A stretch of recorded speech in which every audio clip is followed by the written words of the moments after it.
안녕하세요. 언니들의 부신의 살롱입니다. 저는 조감독이고요. 안녕하세요. 셜록입니다. 네, 저희 지난 시간에 이어서 오늘도 빵님, 오백님이랑 인생책, 인생 영화 이야기를 나눕니다. 안녕하세요. 안녕하세요. 네, 오늘은 오백님의 이야기를 많이 들을 수 있는 시간, 오백님의 인생 영화로 이야기를 나눌 텐데요. 네. 어째서? 어째서요? 살롱 최초로 전체 관람가인 영화를 가지고 우리가 이야기 나눌 수 있게 만들어 주셨는지 일단 인생 영화를 이 영화로 선정하게 된 이유 먼저 여쭤보고 시작을 해야겠네요. 일단 개를 훔치는 완벽한 방법을 고르기 전에 생각한 영화가 있었어요. 뭐였어요? 아가씨였는데 이거를 하셨더라고요. 네. 그래서 큰일 났다. 아니 아가씨도 취향 타는 영화인데 아니 추천작과 너무 결이 다른데요? 너무 완전 저 끝과 끝에 있는 영화인데 전체 관람가가 아닌 영화 중에 어. 거의 유일하게 좋아하는 영화가 아가씨였는데 여쭤보고 싶네요. 그 영화는 어떤 이유로 좋아했어요? 원하지 않는 집에 갇혀 있다가 수키를 만나가지고 그 탈출하는 모습이 약간 해방감 같은 거를 좀 느끼는. 그렇구나. 갇혀있다 탈출하면 쇼생크 탈출인데. 또 옛날 모를걸? 봤습니다. 거 알아요? 쇼생크 탈출. 언제적 영화죠? 잠시만요. 언제적 영화죠? 약간 이런 느낌도 있다. 오백님이 빵님을 만나서 갇혀있던 삶에서 탈출해 새로운 어떤 기회를 열었다. 네? 날 꽉 잡으라고. 꽉 잡으라고. 그래서 하던 얘기 계속 조심해요. 하면요. 내가 잡을 수도 있어.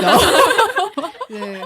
계속하면 네네. 그래서 어떤 영화를 할까 고민을 하다가 후보를 몇 개 생각을 해봤었어요. 개를 훔치는 완벽한 방법이랑 말레피센트랑 모아나 이렇게 세 개가 후보였는데 그나마 가장 제 상황이랑 비슷한 영화가 개를 훔치는 완벽한 방법이더라고요. 저도 지금 서울에서 전셋집을 구하려고 돈을 모으고 있는 상황이고 지소도 지금 500만 원을 어떻게든 벌어가지고 집을 살려고 하고 있잖아요. 그래서 약간 그 모습이 기특하기도 하고 좀 안쓰럽기도 하고 응원도 됐다가 눈물도 났다가 이래가지고 한번 마지막에는 또 쾌감까지 약간 판타지적이긴 하지만 어쨌든 쾌감까지 느낄 수 있어서 이 영화로 선정해봤습니다. 아니 오백님이 이따 영화를 좀 설명해 주시겠지만 저번 주에 한번 봤잖아요 우리가. 근데 굉장히 그 주인공 지소랑 느낌이 좀 비슷해요 사실. 그런가요? 이런 말 해주시면 안 된다고요. 쾌락이 같은데? 그러게요. 그 어리고 예쁜 친구랑 잠깐만 이거 나 디스한 거지. 네. 저희가 단 한 번도 전체 관람가인 영화로 이야기를 나눠본 적이 없거든요. 근데 오늘 그래서 더 기대가 되기도 하네요. 어떤 이야기들이 나올까, 오고 갈까 기대하고 있고요. 제가 이 영화에 대해서 찾아보니까 이 영화를 연출한 감독이 김성호 감독님인데요. 이력이 굉장히 독특하시더라고요. 이 영화를 연출하기 전에 첫 데뷔작이 거울 속으로라는 공포 영화였어요. 유지태 배우가 나왔던 영화인데 저는 봤거든요. 그런 공포 영화로 시작을 해서 그 뒤에 검은 집이라고 원작을 바탕으로 한 영화의 각색을 했던 장르의 스펙트럼이 넓은 감독님이시더라고요. 이 영화하고 매치가 안 되는 거예요. 이전의 이력들을 보니까. 그래서 어쩐지 이 감독의 스펙트럼이 이런 생각까지 좀 뻗어나가게 하는 거예요. 이 영화 자체가 아이들을 위한 영화라기보다는 어른들을 위한 동화다라는 평을 받게끔 만드는 데 일조하지 않았나. 저는 좀 동의가 어느 정도는 되는 것 같아요. 좀 단순하게 생각하면 어릴 때 봤을 때보다 이번에 본 게 더 재밌어서 일단 어른들을 위한 동화가 더 맞나 이런 생각도 좀 들고 어쨌든 좀 물질적으로 세상을 보는 어른들의 시각을 비판하기도 하고 어떻게 보면은 그런 시각에 지친 어른들을 좀 위로도 하는 이야기잖아요.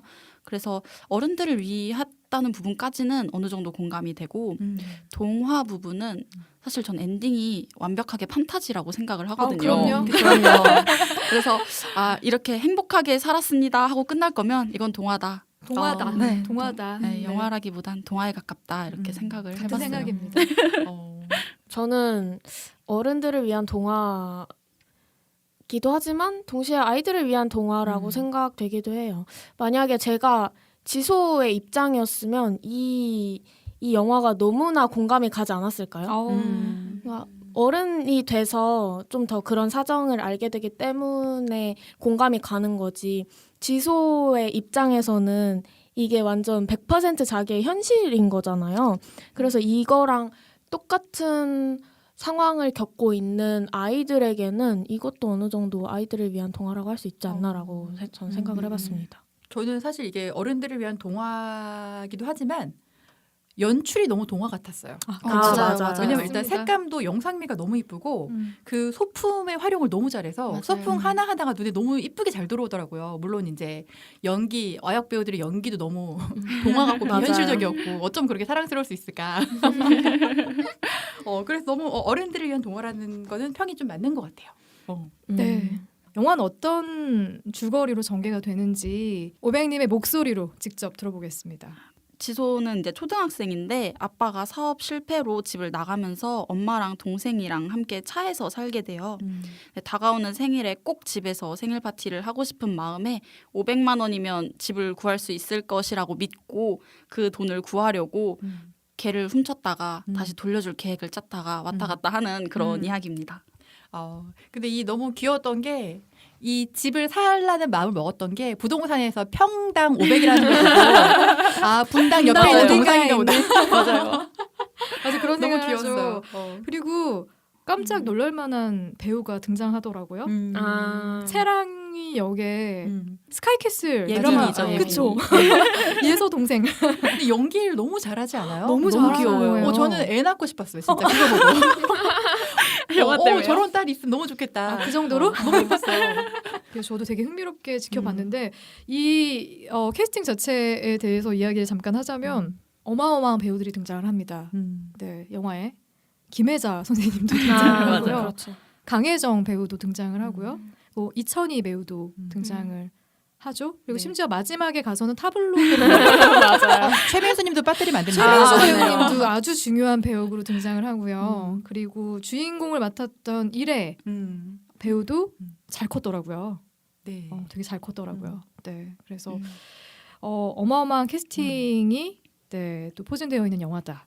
그 영화는 토끼와 개구리들이라는 이솝 우화로 시작이 되잖아요. 네.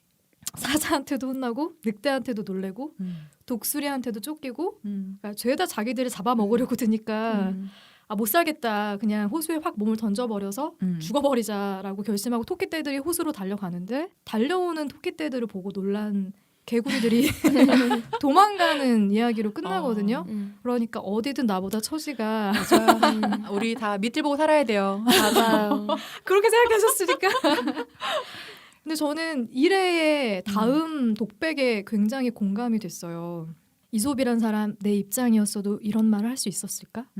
근데 생각해보면 우리가 어렸을 때 들었던 이솝 우화들이 굉장히 비현실적이고 맞아요. 공감되지 않는 스토리로 전개되는 것들이 많았다. 저는 제가 되게 싫어하는 우화가 하나 있는데 혹시 공작새를 흉내내는 까마귀 이야기 아세요? 뭐였죠? 그게? 이게 새들끼리 세상에서 가장 아름다운 새를 약간 뽑는 콘테스트 뭐 이런 거를 하는 자리가 있는데 까마귀가 거기 끼고 싶었던 거예요. 그래서 이렇게 막 바닥에 떨어진 깃털을 자기 몸에 이렇게 막 꽂아요. 그래서 가서 나도 이제 그 자리에 딱 꼈는데 깃털이 빠지면서 사실 까마귀라는 걸 들킨 거죠. 그래서 쫓겨나요 거기서 그 얼핏 자리에서. 기억난다. 이 이야기를 들으면서 드는 생각이야. 도대체 까마귀는 무슨 죄가 있나 그 생각이 드는 거예요. 쫓겨나고 끝나나요? 쫓겨나고 다른 버전에서는 심지어 까마귀 무리한테서도 쫓겨나요. 까마귀 왜? 그 자기네들이 까만 털을 부끄러워했다. 이렇게 해서 여기서 저기서 다 쫓겨나는 그런 버전도 있고 그냥 그 콘테스트에서만 쫓겨나는 이런 버전도 있는데 아니 사실 아름답고 화려한 새가 추앙받는 세상에 까마귀가 까맣게 태어난 것 말고 죄가 없잖아요. 맞아요. 그러면서 막 아니 무슨 교훈을 주려는지는 알겠는데 그래봤자 세상은 결국 이놈의 세상 진짜. 그렇죠. 아름답고 화려한 새를 계속 추앙할 거고 까마귀는 까맣다고 계속 무시할 건데 그런 식의 교훈을 주고 끝나는 게 그러니까 너무 이런 마음에 느낌인 안 들어요. 건가? 그냥 난대로 살아라. 그렇죠. 그냥 그 뭐 말하고 고생은 사는 혼자다. 이런 거 감독님도 아니죠? 감독님의 다크서클을 사랑하세요. 진짜 수술이라도 해서 없애버리고 싶은데. 그러니까 정말 지금 생각하면 되게 슬픈 우화인 그쵸. 거 아닙니까? 세상은 결국 변하지 않을 건데. 와 진짜 이런 비슷한 혹시 기억나는 우화들이 있으세요? 저는 비현실적인 거는 제 기억에서 지워버렸나 봐요. 아니 정말 잘 생각이 안 나고 좀 현실적인 우화들만 좀 제가 생각이 나는데 예를 들어서 뭐 여우와 심포도 이런 거 있잖아요. 너무 높이 있어서 못 먹으니까 저거는 쉴 거야. 근데 요즘 제 상황이랑 비슷하거든요. 요즘 주식을 시작했는데 못 먹은 주식이 있으면 저거는 내려갈 거야. 약간 이렇게 생각을 하거든요. 뭐 그런 이야기나 아니면 뭐 여우와 두루미 이런 거 있잖아요. 어떻게 상대를 엿먹일지 이런 전 그런 게 좀 인상이 깊었나 봐요. 비현실적인 건 별로 생각이 안 나더라고요. 와. 요새 우화들은 저 보면은 사실 현실적인 게 있나 싶은 것도 있어요. 사실 저는 다 비현실적으로 생각하거든요. 그냥 교훈을 주려고 만든 이야기 같았고 요새는 교육 트렌드가 엄마들의 교육 트렌드가 이 교훈을 주는 이야기보다는 현실적인 걸 가르쳐주는 내용이 훨씬 더 많더라고요. 책도 그런 트렌드로 많이 나오고 너무 재밌는 얘기를 들었던 게 그 개미와 배짱이 얘기 아시죠? 네. 그 개미와 배짱이 얘기가 얼마 전에 코미디 프로그램에서 방송이 됐는데 그걸 이제 패러디를 한 거예요. 근데 개미가 열심히 일하고 배짱이는 맨날 기타 치고 놀잖아요. 개미가 막 비판을 했어. 너는 여름에 맨날 그렇게 기타 치고 노래만 부르고 게으르구나. 너 그래서 어떻게 겨울을 날라 그러니? 그랬더니 배짱이가 화를 내면서 너 지금 전국에 있는 음악인 비하한 거야? 고소할 거야 이렇게 말하니까 요즘 애들이 그런 걸 보고 자라요. 아 나 너무 공감돼. 그리고 개미는 평생 개미야. 맞아요. 열심히 열심히 일해서 먹고 사는 거예요. 일한 만큼만 벌 수 있는 배짱이는 크게 될 수 있어. 그러니까 한 방이죠. 주식으로는 개미인데 지금. 그러니까 우리가 어른이 되어서 돌아보는 우화들이 우리의 현실과는 괴리감이 있을 수 있다. 맞아요. 근데 지소도 이런 이소무화를 비판할 수밖에 없는 게 처한 환경이 굉장히 열악했잖아요. 지소가 어떤 일상을 보내고 있었죠? 아빠가 없어지면서 집에서는 일단 쫓겨난 상황이고 집에 뭐 빨간 스티커도 붙었다고 해요. 그리고 이제 아빠가 원래 피자집을 하셨는데 그 피자 배달 차량으로 추측되는 차량에서 엄마랑 동생이랑 이제 셋이서 살고 있는데 막 밥 먹을 때도 머리에 랜턴 같은 거 끼고 밥 먹고 학교를 다니고 있는데 선생님이 집에서 생일 파티 할 거지? 이렇게 물어보세요. 그것도 모르고 하신 얘기지만 기술을 꽂는 얘기를 하시잖아요. 초등학교가 사립초등학교라 다 맞아요. 너무 잘 사는 애들만 맞아요, 다니는 거야. 맞아요. 부잣집 아이들. 심지어 선생님이 그걸 물어보면서 선생님은 집에서 생일 파티 하는 거 싫어해. 집 자랑하는 것 같잖아. 요즘 집 없는 애들이 어딨니? 이렇게 말을 해요. 말하는 게 더 비수가 되지. 그죠. 그래서 이제 지소가 아니요 집에서 생일 파티 할 거예요라고 했는데 당장 아무것도 없는 상황이니까 그치. 앞뒤로 어쨌든 막힌 그런 상황에서 영화가 시작되죠. 네. 아니 영화니까 어쩔 수 없긴 한데 너무 과해 상황이. 아니 맞아요. 봉고차 그것도 다마스 같은데. 맞아요. 그렇죠. 다마스 같은 봉고차에서 생활을 하고 있고 그리고 엄마가 애들을 제대로 돌보지 못하니까 생수로 얼굴을 씻고 있고. 심지어 견인도 되잖아요. 맞아요. 생수 살 돈은 있나 봐요. 삼다수던데. 브랜드로 씻네. 그러니까요. 그런 되게 열악한 환경에 처해서 지소가 할 수 있는 생각이라고는 없는 거죠. 뭐 어떻게 이 상황을 헤치고 나가려면 어른인 엄마가 도움을 크게 줘야 되는데 엄마한테 이모 집에 가자라고 얘기를 해도 엄마는 듣질 않는 거예요. 물론 마지막에 가서 그 이유에 대해서 밝혀지지만 그렇다고 하더라도 엄마가 너무 무책임한 어른인 거예요. 그분들은 엄마의 말뚝을 봐야 돼요. 저도 그 생각했습니다. 그렇죠. 엄마의 말뚝에 엄마와 완전히 상반된 인물이 지소의 엄마였다. 그래서 생일 파티를 앞둔 지소가 친구들을 초대할 집을 구하기 위해서 부동산을 찾잖아요. 너무 귀여운 것 같아요. 이 아이들. 거기서 평당 500이라고 적힌 전단지를 발견을 하는데 그 전원주택 사진이 이렇게 인쇄되어 있는 그러니까 분당 옆에 어딘가에 있는 평당이라는 마을의 전원주택이다라고 생각한 아이들이 이제 이 500만 원을 구하기 위해서 고군분투하는 이야기가 이어지거든요. 이제 이 모습이 굉장히 영화에서 인상적으로 보여지기도 했고 근데 너무 천진난만해. 이 정도의 천진난만함을 정말 영화니까 가능한 일이 아닐까요? 8살이잖아요. 요새 애들은 뭐 전세 월세 다 알더라고요. 저도 한 초등학교 1, 2학년 때였던 것 같아요. 근데 어릴 때 성교육을 받았나 봐요. 그 어릴 때 하는 성교육은 딱 그렇잖아요. 그냥 침대 위에 남자 사진 하나, 여자 그림 하나 이렇게 있고 남자 몸에서 이렇게 올챙이 같이 생긴 거 정자가 이렇게 나옵니다. 이불 위로 이렇게 넘어가가지고 여자의 몸으로 들어가면 아기가 생깁니다. 이렇게 하잖아요. 그걸 보고 제가 왔나 봐요. 근데 이제 저는 너무 걱정이 된 거죠. 왜냐하면 저는 엄마랑 동생이랑 한 방에서 잤거든요. 그래서 제가 엄마한테 엄마 나 남동생 아기 임신하면 어떡해? 이렇게 물어본 거예요. 아. 근데 그런 비슷한 경험 다 있지 않아요? 저도 제대로 된 성교육을 받고 자란 세대가 아니어서 어릴 때 어떻게 임신이 되냐 그냥 키스하면 임신이 된다라고 그쵸. 생각하기도 했고 그러니까 성적으로 굉장히 무지해서 그쵸. 남자와 여자의 어떤 그런 면밀한 행위에 대해서는 감히 상상조차 못했던 시절이 다들 있지 않나요? 전 있었어요. 맞아요. 예. 그리고 아마 썩었나 봐요. 전 어떻게 아는지도 모르게 다 알고 있었어요. 이미 알고 있었구나. 네. 어떻게 알았을까? 진짜 어떻게 알았는지 모르겠어요. 근데 그게 오빠들 너무 다 있어요? 남자 형제들이 있으면 사실 빨리 깨치우긴 할 텐데. 아니 남동생 있었는데도 잘 몰랐어. 저는 사실 고등학교 때 오빠가 방에 못 들어오게 했어요. 그런데 오빠가 수련회 갔을 때 문 잠그고 문 따고 가갖고서 막 뒤졌어요. 뒤졌는데 그때만 해도 시대가 어땠냐면은 재밌는 방송을 하면은 공테이프를 넣고 녹화를 하는 그런 세대였어요. 근데 오빠가 양말 집어넣는 칸 밑에 공테이프가 엄청 많은 거예요. 그래서 내가 아싸 인기가요 녹화해야겠다 해서 꺼내갖고 다 갖고 와서 틀었는데 혹시 뭐가 녹화되는지 안 틀었는데 미국인 강사가 나오는 거야. 연예인데. 미국이에요. 근데 이제 그 강사가 가르쳐주는 거예요. 근데 정말 그때 그거를 보고서 고1 때였는데 친구들 다 불렀어. 야 우리 집 빨리 와.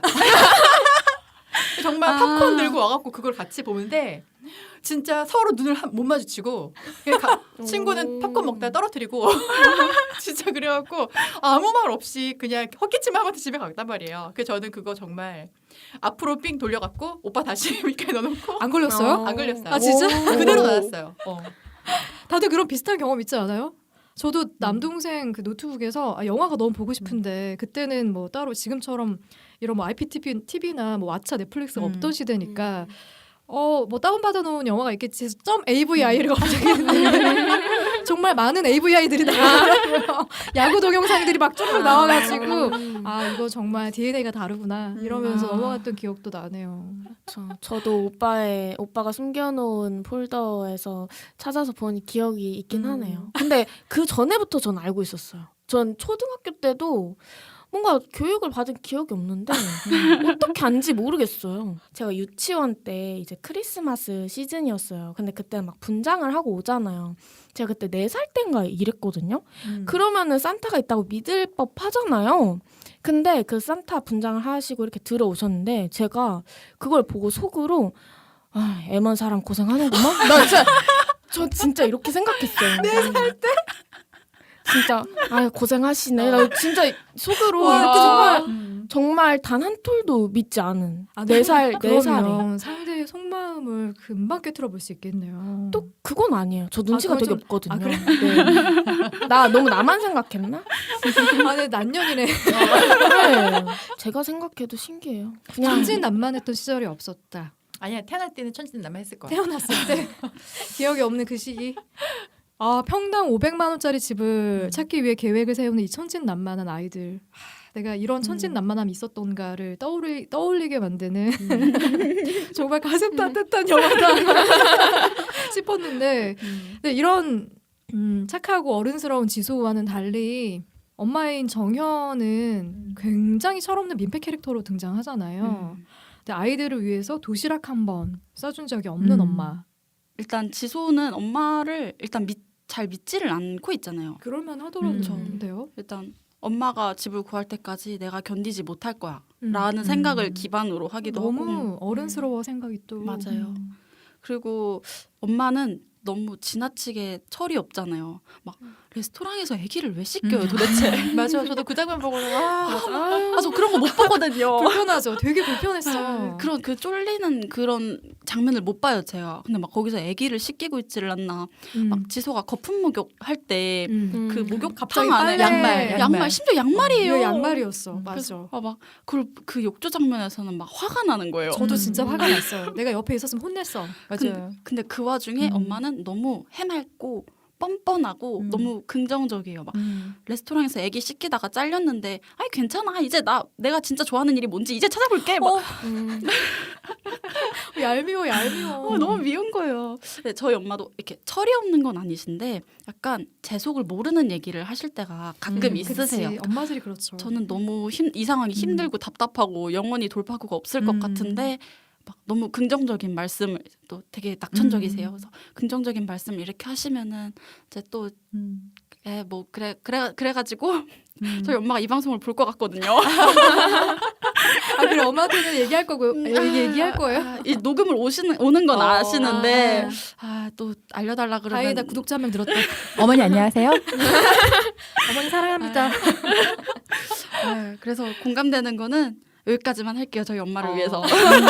아니 아까 지금 말씀해주신 그 장면이 잠깐 설명을 드리면 지소하고 가족들이 봉고차에서 돌아다니면서 생활을 하자 힘들게 생활하다가 엄마가 그 레스토랑에서 일을 하다가 아이를 씻기고 그런 걸 또 적발이 당하고 해서 잘리잖아요.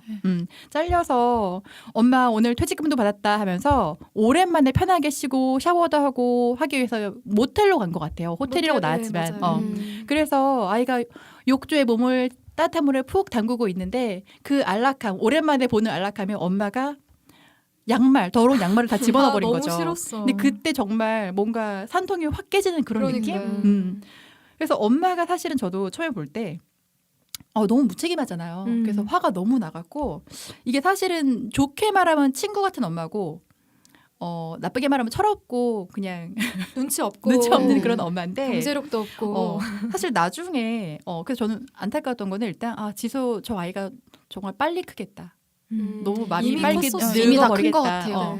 저런 엄마한테는 아이가 스스로 책임감을 더 가질 수밖에 없지 않냐. 자기 인생에 대해서 너무 안타깝게 보다가 또 뒤에 나름 엄마의 사연이 나오잖아요. 뒤에 나오더라고요. 그러니까 집 나간 아버지가 이 차로 돌아올지도 모르기 때문에 아이들과 함께 거기서 기다리는 어떤 설정으로 나오더라고요. 맞아요. 그래서 네. 어느 정도는 살짝 이해는 됐는데 그럼에도 사실 아이들이 봉고차 생활 시작하면서 이모네로 그냥 가자고. 그쵸. 너무 힘들지 않냐 이렇게 사는 거. 그런데 사실 엄마가 죽어도 안 보내는 게 그 학교에 대한 사립학교에 대한 욕심도 있지만 함께고 싶은 사실 욕심이라고 생각했어요. 근데 아직도 사실 그 부분은 이해는 안 돼요. 아이들의 입장에서 생각했던 행동 같지는 않기 때문에. 그러니까 왜 이렇게 엄마가 철이 없으면 애들이 일찍 철이 드는지 어디나 통하는 공식 같기도 해요. 맞아요. 이게 저는 뭔가 그 둘의 관계에 대해서 지소가 크면 빨리 자취를 해야 된다. 제가 제 주변인들에게 모두 말하는 게 있는데 가족은 떨어져 살아야 된다. 분기마다 한 번씩 보는 게 가장 좋다. 명절에 2번, 뭐 대학생이면 방학 때 2번, 요 정도가 가장 적절하고 애틋하게 가족들을 대할 수 있다. 빵님의 어머님께서도 이 방송을 들으실 아니죠. 저희 어머니는 이 방송을 듣지 않으실 거예요. 혹시 모르니까 어머니 안녕하세요. 반갑습니다 어머님. 저희는 그런 생각하지 않아요. 어떻게 엄마 17살 때부터 떨어져 살았는데 받아들여. 그러니까요. 엄마를 통해서 절대 집을 구할 수 없을 거라는 확신을 갖고 결국 지소는 채랑이와 함께 500만 원을 어떻게 구할 것인가에 대한 계획을 세워 나가잖아요.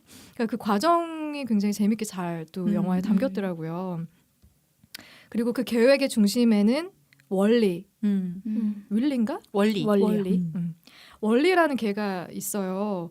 엄마가 다녔던 레스토랑의 회장 할머니가 키우는 개 원리를 훔치고 그 사례금으로 그 평당 500만 원짜리 집에 전세를 얻자 이제 이 생각을 하고 있는 거죠.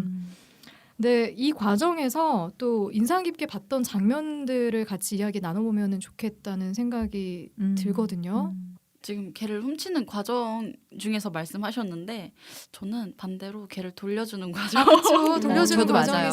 제일 감동적이었죠. 이게 사실 네. 강아지를 그냥 원리를 그냥 돌려줄 수도 있는 거잖아요. 어떻게 음. 보면은 저는 개인적으로 500만 원을 받았으면 좋겠는데 음. 안 받고 돌려주는 음. 걸 안 받고 돌려주는 것뿐만 아니라 음. 그 강아지가 스스로 돌아온 것처럼 연출을 하려고까지 결심을 해요. 그래서 그 장면을 보고 약간 강아지가 할머니를 싫어해서 이 집을 스스로 나간 게 아니다라는 걸 할머니한테 알려주고 싶은 마음이 아빠가 나를 싫어해서 나간 건 아닐 거다라는 믿음이랑 좀 연결되는 것 같아서 거기가 좀 인상 깊었어요. 맞아. 또 이 비하인드가 이제 그 김혜자님이 그 레스토랑 사장으로 나오는데 네. 거기서 키우는 강아지 이름이잖아요. 그 원리가. 근데 사실 이제 그분이 부자죠. 돈이 많으신 분이 맞아요. 부자인데 미술품을 막 사드려요. 근데 사실은 이제 알고 보니 죽은 죽은 아들이 사실은 이게 어머니랑 척을 지고 살았는데 그렇죠. 화가의 길을 가기 위해서. 그렇죠. 근데 그게 그 아들이 죽게 되면서 남긴 유작들을 유작들을. 다 사들이더라고 비싼 가격에. 그러면서 아들이 죽은 그 집에 갔더니 있던 개가 원린 거예요. 그래서 사실은 이제 지소는 그 강아지를 너무너무 애지중지하는 거구나. 그래서 본인들이 훔치고 500만 원을 하시는 게 어때요? 현상금으로. 그럼 쉽게 찾을 수 있지 않을까요? 근데 김혜자님이 딱 한마디 하죠. 나는 자기 혼자 지발로 나간 건 찾지 않아. 나 여기는 좀 가슴 아팠어. 자기 발로 나간 애들은 찾지 않는다. 나간 것들은이라고 했던 것 같아. 맞아요. 네. 그런데 이제 그 뒤에 죽은 아들의 집에 뭐 원리가 있었구나 하면서 지소가 사실 그것 때문에 마음을 돌려먹고 돌려주려고 하죠. 자발적으로 돌아온 걸로. 그리고 가장 결정적이었던 게 중간에 사기꾼이 한 명 등장하잖아요. 그로 인해서 그 레스토랑에 있는 모든 것들이 다 경매에 붙여진 네. 빨간 딱지가 다 붙어 그쵸. 있었죠. 그걸 지소가 발견하잖아요. 그리고 과거에 자신의 집에 붙었던 딱지들을 또 떠올리게 되고 그러면서 내가 강아지를 돌려줘야겠구나라고 마음 먹게 되는 것도 있었던 것 같아요. 네. 거기 보면은 그 이천희님도 나오잖아요, 배우님. 이제 김혜자의 이제 조카로 나오는데 재산을 노리고 옆에 있어요. 그렇죠. 맞아요. 근데 저는 사실은 굉장히 중요한 역할을 했다고 생각해요. 그렇죠. 어떻게 보면은 지소가 이렇게 변해가는 모습에 중심이 있지 않았었나. 그렇죠. 어떤 계기를 주고. 감독님은 어떤 장면 재미있게 보셨어요? 저는 어떤 개를 훔칠 것인가. 고르는 장면. 네. 부자들은 잃어버리면 새로 사니까 부잣집 개는 훔치면 안 된다. 그리고 잃어버렸다고 슬퍼하는 건 어중간한 사람들이다. 그리고 청와대 근무견처럼 세상이 시끄러워지는 개는 패스라는 기준. 그리고 너무 어린애들의 개는 훔치면 안 된다. 이제 그 대상에 대한 기준도 이 아이들 나름의 그 철칙이 있는 거예요. 어쩜 이렇게 똑똑하죠? 그러니까 훔쳐도 별로 상처 안 받을 사람의 개를 훔쳐야 된다라는 철칙을 세우고 접근하는. 그리고 애들끼리 서로 그 자신의 생각을 교환하는 장면이 있는데 막 셀로판지에 글자를 이렇게 새겨가지고 그러니까 남한테 들키지 않게 자기들만의 약간 암호처럼 서로 주고받고 하는 그런 장면들도 연출을 굉장히 잘했다. 그리고 각각의 역할도 너무 뚜렷했던 게 그 사실 지소하고 채랑이는 행동대장이고 사령 탑에는 지석이가 있었어요. 지석이가 있었어요. 한마디 툭 던지죠. 카메라는 어떻게 할 건데? 어디다 숨길 건데? 너무 큰 개 같은데 여러 가지 아주 브레인이었죠 브레인. 네. 저는 개인적으로 그 마르셀 그 회장이랑 지소가 하는 얘기가 좀 인상이 깊었어요. 저는 이게 약간 애기들이 나오는 거니까 나쁜 짓에 대해서 지소가 고백했을 때 그래 괜찮아라고 할 줄 알았는데 너무 단호하게 이래야 그건 나쁜 거야. 맞아요. 이렇게 얘기를 지소라고 하네. 지소야 지소야. 그건 나쁜 거야라고 나도 거기서 너무 살짝, 단호하게 작은 얘기를 반전이었어. 하시더라고요. 네, 그래서 저렇게 얘기를 하는 것도 저 아이를 위한 방법일 수 있겠다라는 저의 생각을 했어요. 확실하게 깨닫게 되는 마침표를 찍어줘야 될 필요는 있는 거죠. 그게 나쁜 행위였다라는 거를. 김혜자 배우가 연기한 레스토랑 회장님의 역할도 있고 여기에 여러 어른들이 등장을 하거든요. 최민수 배우가 연기한 세 손가락 아저씨, 손가락이 3개밖에 없어가지고 그리고 강혜정 배우, 그러니까 엄마의 친구이기도 했던 수영이라는 캐릭터도 있었고요. 그리고 피자 가게 청년도 있었습니다. 이공기가 이러면서. 네, 깜짝 놀라서 특별 출연인 것 같던데요. 그렇죠. 네, 또 정말 재밌었던 거 타블로도 나왔어요. 네 마지막에 네 전단지로. 현상수매범처럼 등장했고 정말 수많은 어른들이 등장을 하는데 여러분들이 보시기에 지소의 시선에서 가장 최악의 어른과 최고의 어른을 꼽는다면 저는 영화가 이렇게 끝났으니까 다행이지만 만약에 이제 현실적으로 판타지적인 거 빼고 현실적으로 생각을 하면 사실 집을 못 구했을 거잖아요. 차에서 한동안 더 살았을 거고 그런 가정을 한다면 최악의 어른은 당연히 엄마 아빠. 너무 원망했을 것 같아요. 그 당시에는 지소도 아빠를 그리워하는 마음이 있으니까 좀 같이 기다려야겠다라는 솔직히 생각을 아빠가 없었으니까 엄마를 원망했지 나는 최악은 아빠라고 그쵸, 생각해. 그쵸, 맞아요. 그렇게 생각을 어우 타블로. 아, 이 노래 타블로. 그러니까 그냥 버리고 나간 아빠도 너무 싫을 것 같고 조금만 나이가 들어도 아빠가 싫을 것 같고 그런 아빠를 기다리겠다고 나를 차에서 재운 엄마도 너무 미울 것 같았어요. 맞아요, 맞아요. 네. 근데 만약에 이제 그런 거 빼고 영화의 엔딩 그대로 간다면 아이의 시선이니까 제일 나쁜 사람은 수영? 아, 어쨌든 막 걔도 때리려고 그러네요. 그러고 자기도 때리려고 네. 그랬잖아요. 네. 그냥 단순하게 생각하면 수영인 것 같아요. 맞아요. 수영이 자신이 유산을 가로채기 위해서 엄청나게 방해를 하니까요. 그렇죠. 저는 제가 만약에 지소의 입장이었으면 최악의 어른도 없고 최고의 어른도 없었을 것 같아요. 왜냐하면 지소의 입장 자체가 돈 때문에 굉장히 고생을 하고 있잖아요. 근데 뭐 수영이라는 캐릭터도 사실 돈 때문에 그런 행동을 하는 거고 그렇죠. 아이의 입장에서는 원망스러울 순 있지만 조금만 커도 그 사람도 결국에는 본인 사정이 있어서 그렇게 행동을 했겠구나라고 생각을 했을 것 같아요. 그래서 제 생각에 최악의 어른은 없는 것 같고 최고의 어른도 딱히 그냥 사람 사는 거 다 똑같구나라고 생각해서 진짜 조숙한. 네. 없었을 것 같아요. 네. 저도 좀 비슷하긴 한데 사실 이게 일반적인 아이라고 생각하면은 여기 나온 어른들은 다 나빠요. 그렇죠. 맞아요. 이 영화 속에서 지소의 시선으로 보면은 다 최고의 어른이에요. 제 생각해 볼 때. 정말요? 왜냐면 일단 엄마는 날 버리지 않았어요. 세 손가락 아저씨. 그러니까 최민수 님은 친절을 베풀었죠. 그렇죠. 나한테 시기적절한 조언을 계속 해줬어요. 맞아요. 근데 실질적인 도움을 준 건 사실은 그 피자 가게 이홍기. 그렇죠? 그리고 마르실 회장님은 나한테 어떤 기회를 줬어요. 야, 진짜 긍정적. 용서받을 기회도 줬고 조카 수영은 내가 변할 수 있는 계기를 마련해줬고 전단지로 등장한 아빠는 나한테 돌아올 거란 희망도 줬잖아요. 어머나. 이게 영화적인 요소로만 본다면 사실은 지수한테는 나쁜 사람이 하나도 없지 않을까. 근데 저 들으면서 빵님과 셜록님이 정말 대비되는. 최고의 어른은 아무도 없다라고 아무도 얘기했는데 없다. 모두가 최고의 어른이다라고 얘기하는 이 관점. 그러니까 이건 정말 정확하게는 영화적인 입장이고요. 현실에서는 정말 다 나쁜 놈들이죠. 근데 되게 새롭네요. 이렇게 얘기 그러게요. 들어보니까. 근데 저는 셜록님이 매사에 긍정적인 걸 알고 있기 때문에 이 영화를 보신 분들 좀 화가 날 수도 있다. 이 어린애에게 영화로만 보세요. 네, 최고의 어른과 최악의 어른까지 이야기를 나눠봤는데 여차저차 우여곡절 끝에 훔쳤던 개를 원래 주인인 레스토랑 회장님께로 지소는 돌려주기로 마음을 먹게 되잖아요. 그러면서 하는 또 독백이 있어요. 나는 개를 훔쳤다. 완벽한 방법이었는지는 모르겠지만 하지만 인생은 목표를 이룬다고 끝나는 게 아니었다. 전세 500짜리 집을 사는 걸 목표로 혹은 그 집에서 생일 파티를 하는 걸 목표로 산다는 게 어쩌면 끔찍한 일인지도 모른다. 이미 애어른이 돼버린 지소의 독백에 언니들은 어떤 생각이 들던가요?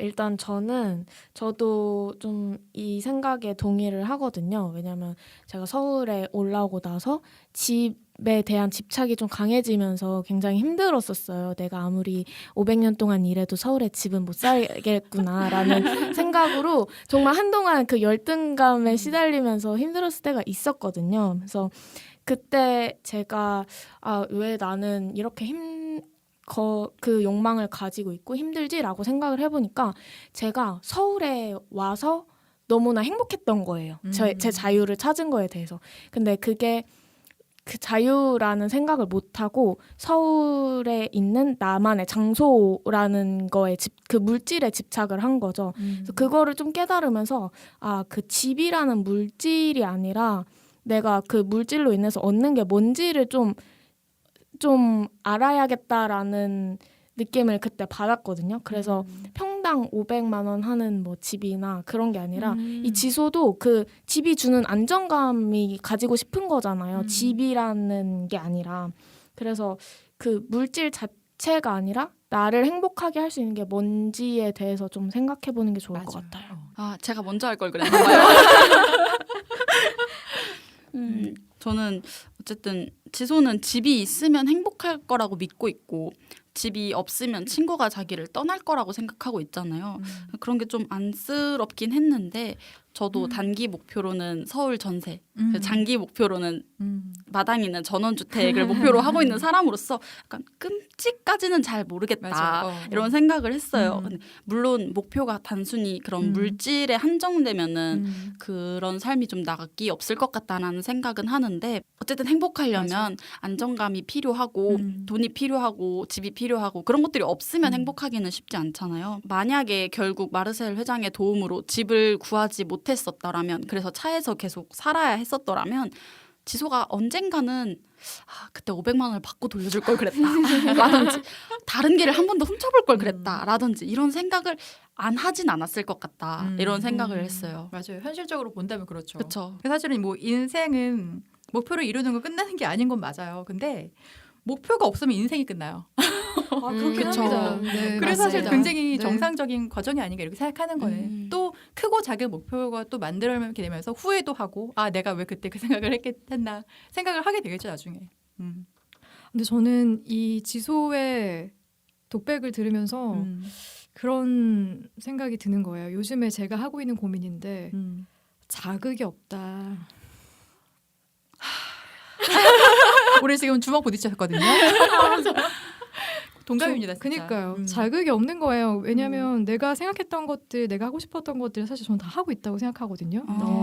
그렇기 때문에 그 다음이 없는 거예요. 그러니까 물론 이제 뭐 그런 건 있겠죠. 내가 뭐 강남의 펜트하우스에 들어가 살면서 스테이크를 썰면서 그 사진 인스타에 뭐 찍어서 올리고 뭐 이런 꿈이 있을 수는 있겠지만 과연 내가 그걸 다 이룬다고 했을 때 그 다음이 없을까 과연? 맞아요. 계속 네. 생길 거예요. 그러니까요. 그러니까 지소가 굉장히 어린 나이에 그걸 일찍 깨달았다. 내가 평당 500만 원짜리 집을 얻었어, 구했어. 거기서 행복하게 생일 파티를 해서 그 다음이 없었을까? 저는 있었을 거라고 생각하거든요. 내가 원하는 차를 사잖아요. 그 딱 2달 가요. 집도 마찬가지죠. 집도 마찬가지죠. 내가 원했던 집을 뭐 전세든 매매든 해서 들어가도 그거 제가 볼 때 길게 가도 6개월이라고 보거든요. 맞습니다. 맛있는 거 먹는 거 3시간 가죠? 네, 저는 자극에 대한 좀 고민이 요즘 있어요. 저도 그래요. 네. 그러니까 진짜 이 영화 속 지소처럼 어떤 이게 굉장히 끔찍한 일이구나 물질적인 거 추구하는 건 어떤 가치를 추구하기에는 우리는 이미 너무 더러워져 버렸어. 너무 늙었다고나 할까? 그런 느낌이 있지. 그래서 아무래도 95년생이 두 분을 보면서 여러 생각이 드네요. 부럽기도 하고. 자극을 느끼시나요? 네. 네, 근데 결국 지소는 평생 가장 힘겨운 일을 해냅니다. 원리를 돌려주면서 회장 할머니에게 모든 사실을 털어놓게 되죠. 어느 날 갑자기 떠나게 된 아빠 얘기부터 차에서 사는 얘기 그리고 평당 500만 원짜리 전셋집과 그 집 앞마당에서 열려고 했던 생일 파티에 대한 얘기까지 솔직하게 털어놓고 집으로 돌아오거든요. 그리고 그날 밤 일기장에 이런 말을 써요. 절대로 개를 훔쳐서는 안 된다. 저는 이게 딱 네, 영화를 관통하는 메시지인 것 같기도 해요. 네. 그리고 나서 모든 게 다 해피엔딩으로 마무리가 되거든요. 엄마는 이 가족의 브레인이었던 지석이의 조언으로 피자 도시락을 만들어가지고 대박이 나고 진짜 동화 같네요. 그렇죠. 그리고 회장의 돈을 갖고 튀었던 사기꾼 아저씨도 잡히고 다시 원래대로 다 모든 것이 돌아오고 그리고 지소의 꿈이 한 번 더 나옵니다. 꿈속에서 만난 이솝 아저씨와 안부를 나누는 건데 또 이솝 아저씨는 최민수 배우예요. 여기서 꿈속에서 계속 등장하는 이솝 아저씨는 최민수 배우가 연기를 했고 이분은 세 손가락 아저씨이기도 하고요. 그 아저씨가 걱정되는 말투로 괜찮냐고 물어봤는데 나는 괜찮다고 대답을 했다라고 얘기를 하는 장면이 등장하거든요. 그랬더니 이솝 아저씨가 Whatever. 라는 말을 남깁니다. 영어에 정통하신 whatever 어떤 뜻입니까? 사실 이게 뭐든 어쨌든 아무렴 어때 이런 말이죠. 이러거나 저러거나 약간 이런 의미로 쓰이잖아요. 음. 그래서 초반에 지소가 이솝을 원래 싫어했던 게 개구리랑 토끼를 비교해서였잖아요. 근데 마지막에 그렇게 말을 하는 게 약간 이제는 그 비교에서 스스로 좀 놓을 수 있게 됐다라는 인상을 받았어요. 그러니까 집이 있고 없고가 나에게 더 이상 중요한 가치가 아니게 된. 저도 비슷하게 생각했습니다. 뭔가 자기 존재에 대한 소중함을 본인이 사실 뭐 인식하고 그렇게 살아갈 수 있으면 뭐 어쨌든 아무렴 어때? 맞아요. 네, 그냥 그 말의 의미대로 해석을 하게 되는 대사였던 것 같고요. 마지막으로 영화에 대한 이제 한 줄 평 나누면서 정리를 해볼까요? 저는 무주택자 어른들을 위한 판타지 영화다. 이렇게 정리할게요. 아, 무주택자 어른들을 위한 판타지 영화다. 네, 저를 위한 판타지 영화인 거죠. 괜찮다. 저는 지금 이 영화에 나오는 등장인물들이 자기들이 가지고 있는 상처를 드러내면서 그걸 극복하는 과정을 그리고 있다고 저는 생각했거든요. 뭐 지소도 채랑이한테 그걸 자기가 가지고 있는 그런 열등한 부분을 들키고 뭐 마르셀 회장이나 아니면 뭐 수영이도 너무 그런 욕망이 공감된다. 있으니까 그렇잖아요. 네. 근데 세 손가락 아저씨도 그렇고요. 그래서 본인들 뭐 의도했든 그렇지 않든 자기들의 상처를 드러내면서 그걸 극복을 하는 장면을 보면서 숨겨봤자 뭐 좋을 게 없다. 드러내고 치유하자. 저는 그렇게 느꼈어요. 되게 공감되네요. 멋있다. 진짜. 저는 코로나 블루 급 처방약. 그러니까 이게 뭔가 영화를 사실 저는 이 영화가 개봉했을 때 볼까 말까 하다가 좀 뻔한 영화 같아서 사실 안 봤어요. 근데 이게 이렇게 따뜻하고 뭔가 재미있고 맑아지는 영화라면 뻔해도 괜찮겠다. 그래서 요즘처럼 모두가 마음이 힘들 때 처방약처럼 한번 보시면 좋을 것 같아요. 저도 비슷한 생각했는데 다음 주가 추석이잖아요. 네. 그래서 추석 특집 영화로 가족들이 모여서 보기에 좋은 영화다는 생각을 그리고 집이 없는 분들이 보셔도 위화감이 전혀 없는 전셋집이든 월세집이든 모여서 보기에 좋은 영화다는 생각을 하게 됐고요.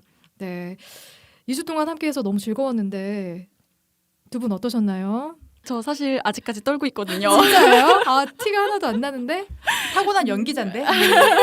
대단하다. 떨리기는 엄청 많이 떨렸는데 그래도 얘기하는 게 너무 재밌어가지고 시간 진짜 금방 갔어요. 또 땀이 나오세요. 송글송글 맺혀있는데 지금 땀납니다 지금. 저도 오늘 너무 재밌어서 다음에도 또 나오고 싶다는 욕망이 새로운 자극을 받기 위해서 회사를 오픈하고 좋아요. 창업하고 이제 내가 첫 매출을 찍었다. 처음 이거 좀 오래 걸릴 수도 있는데. 그래요? 그러면 사업자를 내고 좋아요. 사업자 등록을 하고 난 이후에 제가 한번 모시도록 하겠습니다. 그리고 준비하는 사업 꼭 대박 나서 원하는 목표와 꿈을 이뤘으면 좋겠네요. 너무 잘 될 것 감사합니다. 같아요. 근데. 아유 감사합니다. 감사합니다. 응원하겠습니다. 저도 그렇게 생각해요. 숟가락을 올릴 수 있는 그날까지. 네. 셜록님은 오늘 여기서 인사를 드리고요. 저는 다음 주에 제인 오스틴의 오만과 편견으로 찾아오겠습니다. 수고하셨습니다. 감사합니다.